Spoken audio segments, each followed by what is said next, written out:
Assalamualaikum warahmatullahi wabarakatuh. Kembali lagi dengan saya Anissa Nouril Fadilah, NIM 89, Prodi Agribisnis Fakultas Pertanian Universitas Trunojoyo Madura.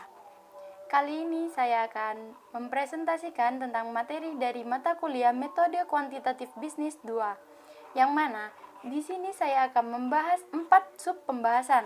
Untuk yang pertama tentang pengertian, yang kedua tujuan, yang ketiga variabel dan data, dan yang keempat istilah-istilah umum. Yang mana untuk pengertian yang saya akan bahas di sini adalah pengertian analisis conjoint, analisis jalur, dan analisis time series.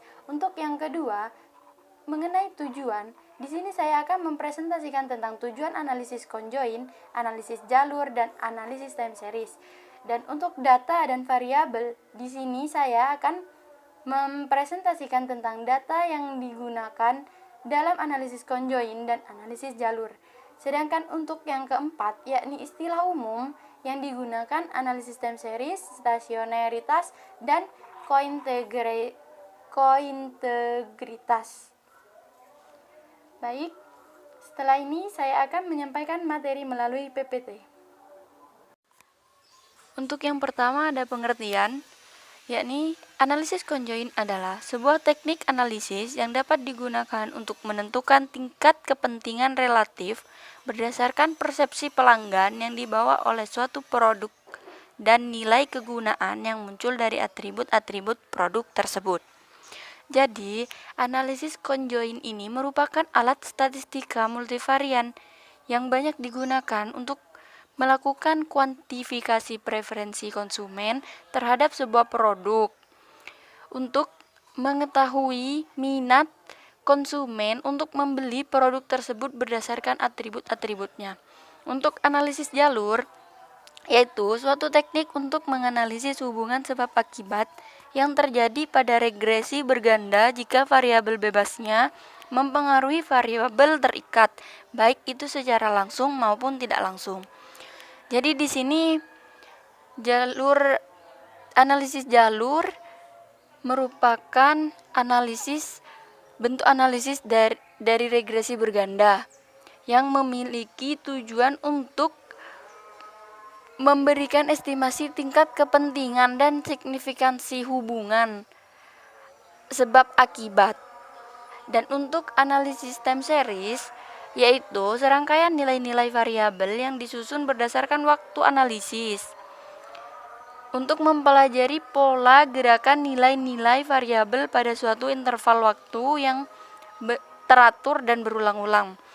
Jadi, analisis time series di sini biasa disebut dengan deret waktu, atau datanya itu didapatkan dengan cara tahap demi tahap melalui selang waktu.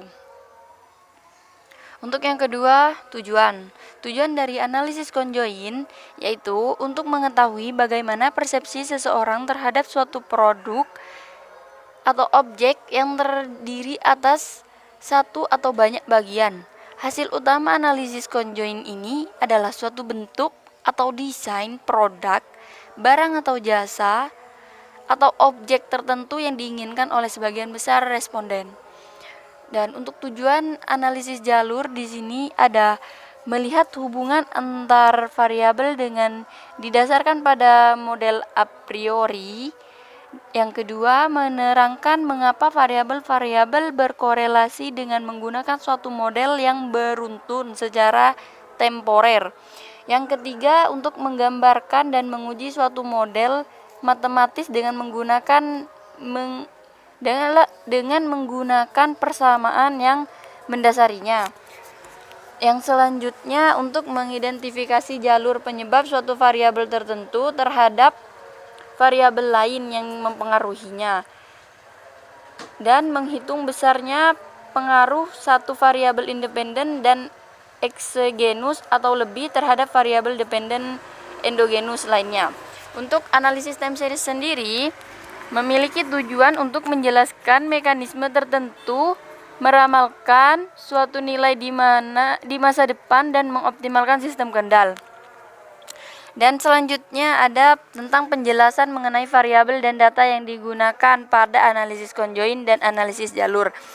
Untuk variabel yang digunakan pada analisis conjoin, yang pertama ada variabel independen dan yang kedua ada variabel dependen. Di mana variabel dependen merupakan variabel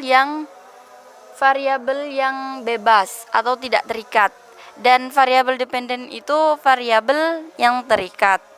Untuk datanya sendiri di sini ada data metrik dan data non metrik. Data metrik merupakan data yang diperoleh dari hasil pengukuran suatu objek, dan data yang termasuk di dalamnya adalah data dalam skala interval atau rasio.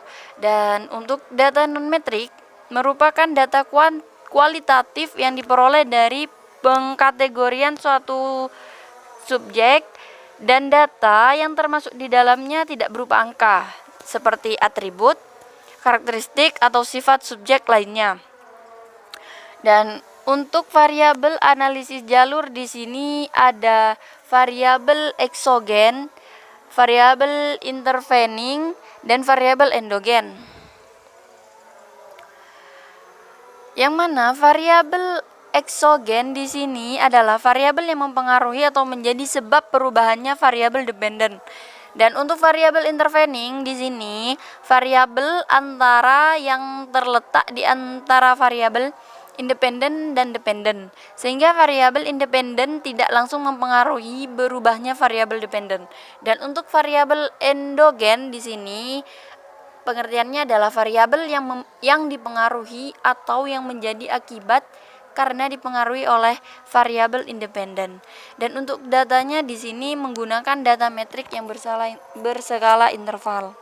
Istilah-istilah umum yang ada pada time series. Yang pertama ada tren. Tren adalah keadaan data yang menarik atau menurun dari waktu ke waktu. Yang kedua ada variasi musiman, yaitu fluktuasi yang muncul secara reguler setiap tahun yang biasanya disebabkan oleh iklim, kebiasaan, atau mempunyai pola tetap dari waktu ke waktu. Dan untuk yang ketiga ada variasi siklis, yakni muncul ketika data dipengaruhi oleh fluktuasi ekonomi jangka panjang. Variasi siklis ini bisa terulang setelah jangka panjang waktu tertentu.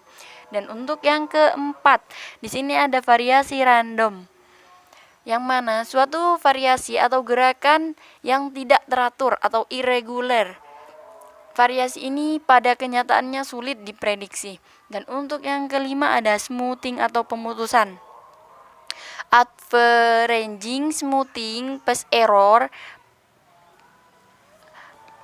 percentage of the errors, actual value, forecasting value.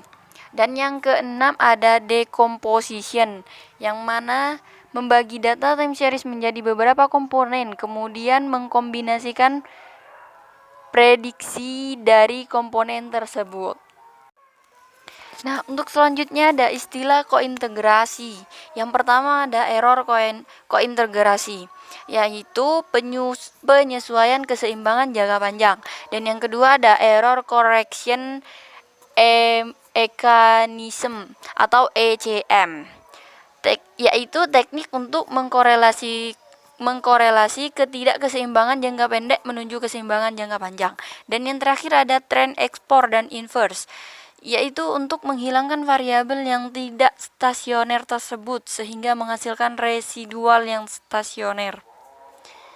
Nah, untuk yang kali ini ada istilah dalam stasioneritas. Yang pertama ada random walk tanpa intercept, yakni analisis yang mengalami rata-rata pada awalnya, namun nilai variasi meningkat sejalan dengan waktu. Dan untuk yang kedua ada random walk intercept.